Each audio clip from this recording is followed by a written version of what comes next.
Shalom saudara yang dikasih Tuhan, senang berjumpa kembali dimanapun saudara berada. Saya menyapa saudara di dalam kasih dan damai sejahtera Tuhan.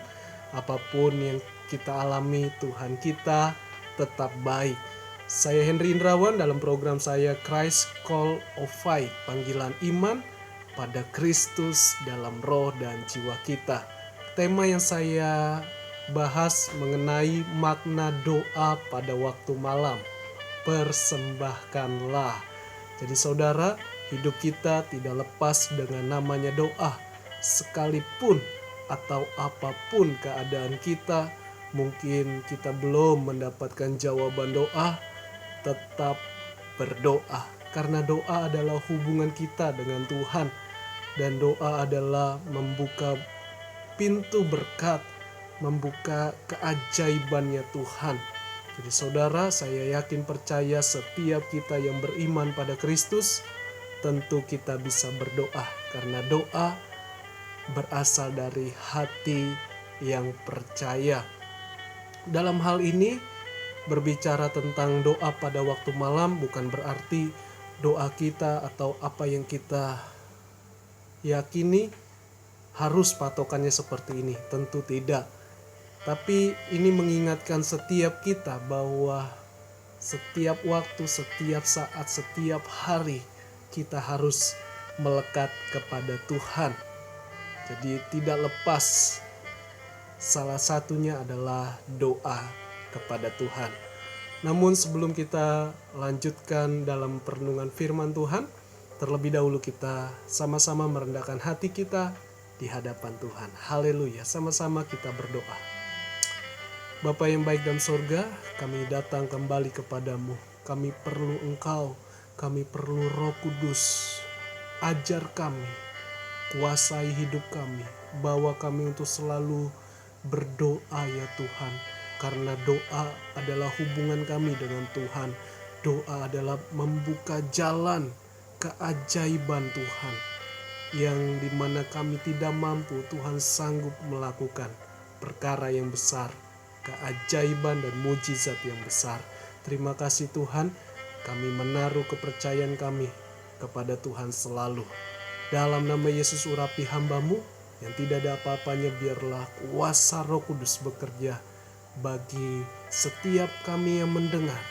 Dan kami hidupi firman-Mu dan kami lakukan apa yang tertulis dalam kebenaran firman-Mu. Haleluya. Amin. Mari saudara kita buka Alkitab kita atau lewat handphone kita, yaitu yang tertulis dari kitab Mazmur pasal 4 ayat 1-9. Doa pada malam hari. Untuk pemimpin biduan dengan permainan kecapi, Mazmur Daud. Tahukah saudara bahwa Raja Daud atau Daud sendiri hidupnya tidak lepas dengan namanya pujian dan penyembahan. Hatinya selalu melekat dengan Tuhan. Makanya dikatakan ayat pertama, pemimpin biduan. Bisa saja Daud pada saat itu, dia sebagai koordinator atau ketua yang paling dihormati, dihargai sebagai pemimpin pujian dan penyembahan. Dengan permainan kecapi, di dalam memuji menyembah Tuhan kita juga bisa menggunakan alat musik seperti Daud menggunakan kecapi, karena dengan musik kita juga bisa mendatangkan hadirat Tuhan sehingga hati kita fokus kepada Tuhan. Dan ayat 2, apabila aku berseru, jawablah aku ya Allah yang membenarkan aku, di dalam kesesakan Engkau memberi kelegaan kepadaku. Kasihanilah aku dan dengarkanlah doaku. Ayat yang ketiga atau ayat yang kedua ini maksud saya, apakah Tuhan tidak mendengar doa atau seruan dari Daud? Jawabannya tentu tidak. Tuhan selalu mendengar setiap orang yang berseru dan yang percaya beriman kepada Tuhan. Dan di ayat 2 ini Daud membuktikan kemurnian hatinya, hati Daud, bahwa tidak ada yang tersembunyi di hadapan Tuhan. Kita belajar dari Daud sendiri, di mana Daud murni hatinya. Di waktu malam dia berdoa dengan kemurnian hati. Tahukah saudara, mungkin sepanjang hari yang sudah dilewati penuh dengan pergumulan, penuh dengan tantangan, apalagi kita yang ada hutang, bisa saja kita tidak bisa lagi berdoa karena berpikir tentang bagaimana hutang harus dibayar, bagaimana nanti ke depannya. Memang kita harus pikirkan, tetapi jangan abaikan ini, yaitu miliki hati yang murni. Minta kuasa Roh Kudus supaya Dia bisa menenangkan hati kita sehingga kita murni di hadapan Tuhan. Hari-hari ini Tuhan mencari doa yang murni, doa yang sungguh-sungguh yang beriman, seperti anak-anak datang kepada ayahnya, tidak banyak muluk-muluk, "Pah, aku mau ini, Mah, aku mau ini." Kita pun bisa seperti seorang anak kecil datang kepada Bapa. Berikan hati ketenangan, kemurnian, karena di hadapan Tuhan tidak ada yang tersembunyi. Terbukalah di hadapan Tuhan seperti Daud, karena dikatakan ketika aku mengalami kesesakan, Tuhan sanggup memberikan kelegaan kepadaku, dan Dia sanggup mengasihi aku. Dia sanggup mengasihi saudara dan saya juga. Ayat 3 dikatakan, "Hai orang-orang, berapa lama lagi kemuliaanku dinodai? Berapa lama lagi kamu mencintai yang sia-sia dan mencari kebohongan? Selah, ketahuilah bahwa Tuhan telah memilih baginya seorang yang dikasihinya." Berbicara tentang Daud sendiri. "Dan Tuhan mendengarkan apabila aku berseru kepadanya." Ini yang dialami oleh Daud. Tuhan telah memilih orang yang dikasihinya. Saudara dan saya adalah orang yang percaya dan orang yang dikasihinya. Ya, ayat 3 ini menunjukkan bahwa Daud di sekitarnya tentu banyak orang yang membenci dia, banyak orang yang memusuhi dia, termasuk rakyatnya. Waktu Daud hendak dilempari dengan batu karena Daud pemimpin yang gagal, ya, semua dijarah, harta benda mereka dibakar. Tetapi Daud berlari kepada Tuhan. Daud menguatkan kepercayaannya kepada Tuhan. Dia tidak hilang arah. Dia tetap berharap kepada Tuhan, tetap percaya kepada Tuhan. Dan dikatakan di sini, "Ketahuilah bahwa Tuhan memilih baginya seorang yang dikasihinya. Tuhan mendengarkan apabila aku berseru kepadanya." Mengapa dia berseru kepadanya? Karena banyak orang yang membenci dia, yaitu yang melakukan hal yang sia-sia dan mencari kebohongan. Yang sia-sia ini berbicara tentang suatu kepentingan kita.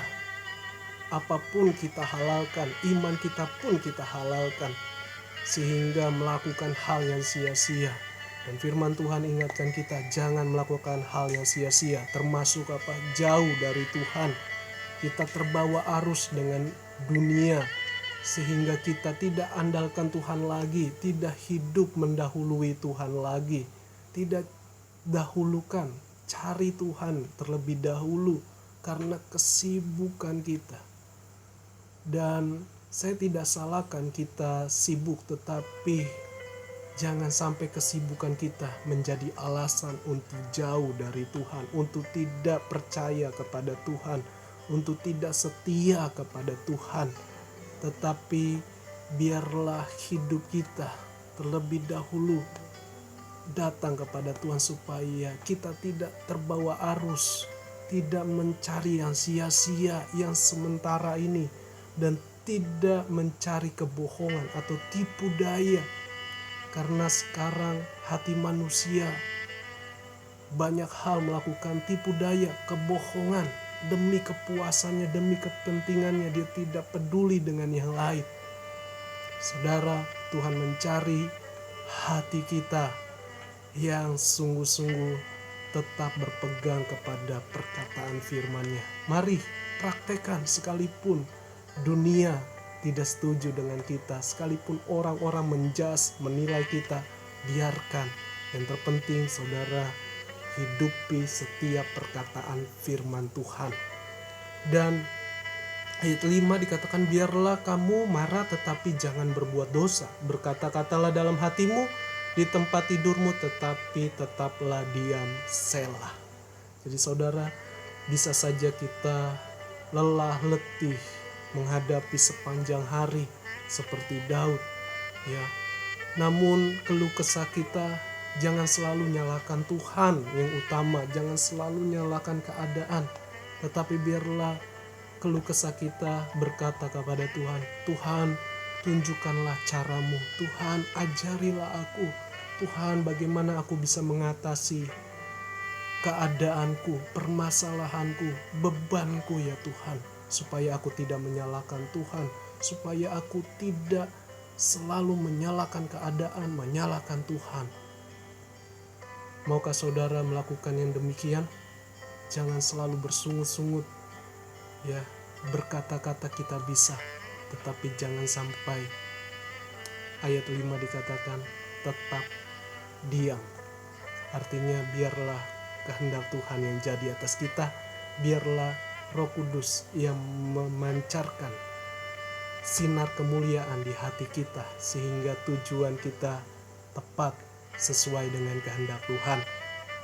Dan ayat yang ke-6, persembahkanlah korban yang benar dan percayalah kepada Tuhan. Jadi saudara, Tuhan rindu kita mempersembahkan korban yang berkenan.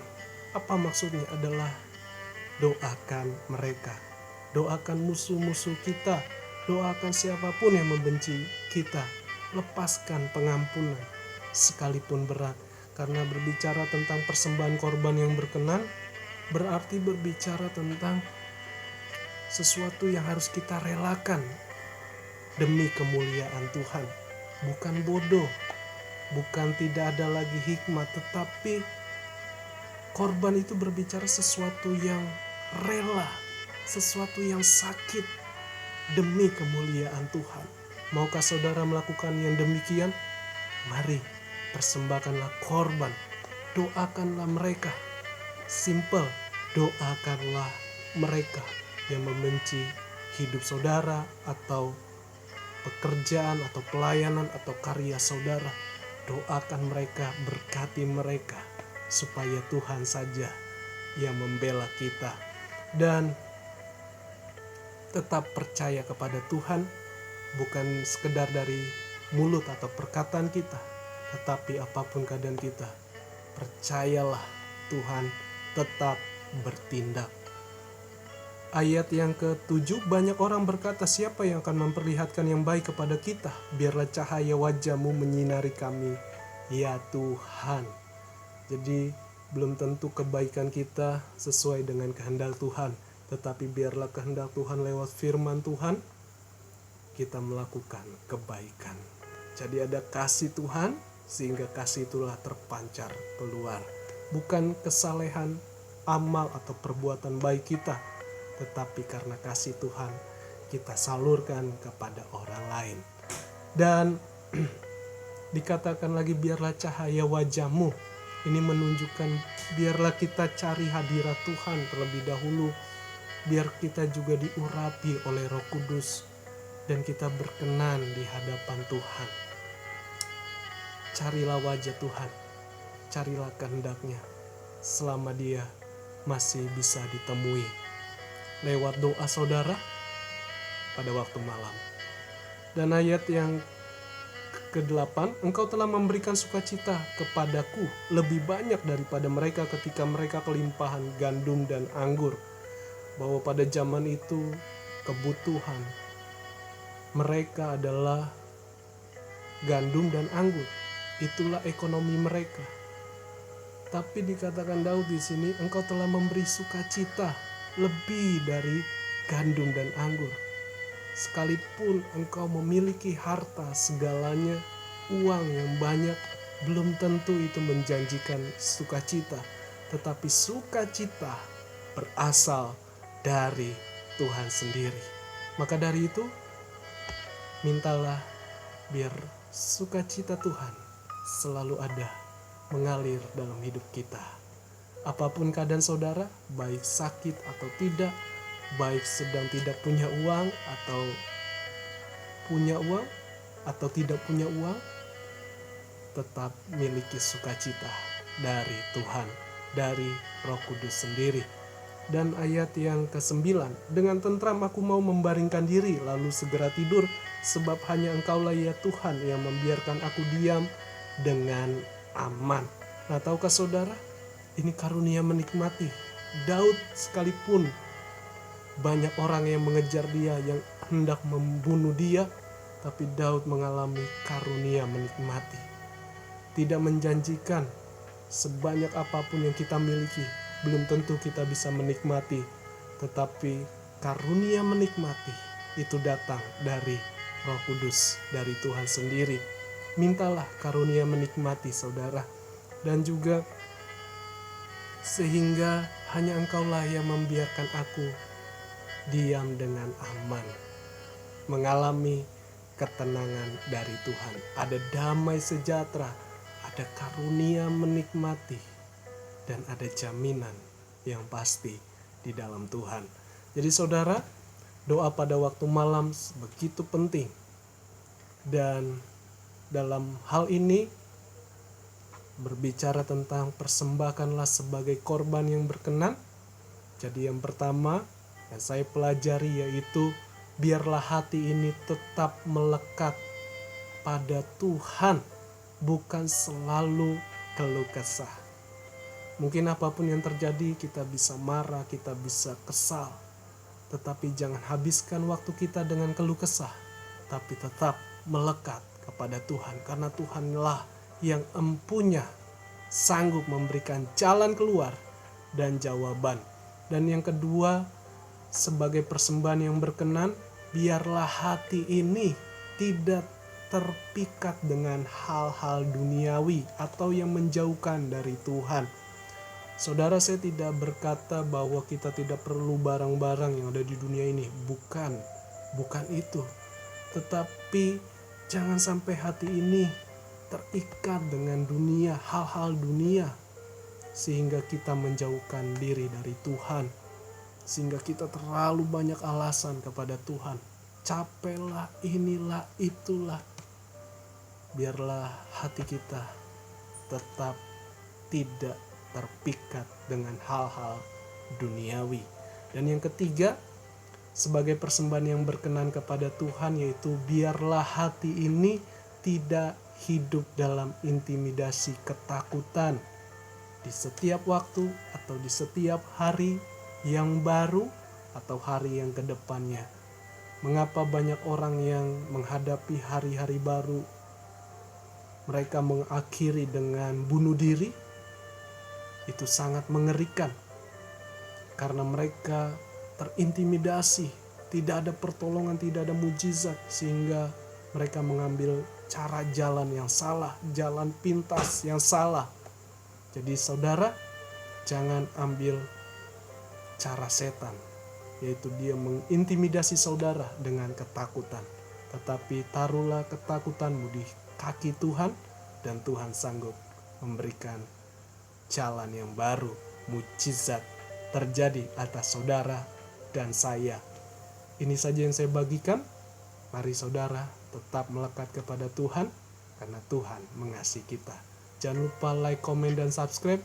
Bagikan channel ini ke banyak orang agar nama Tuhan dimuliakan. Tuhan Yesus memberkati kita.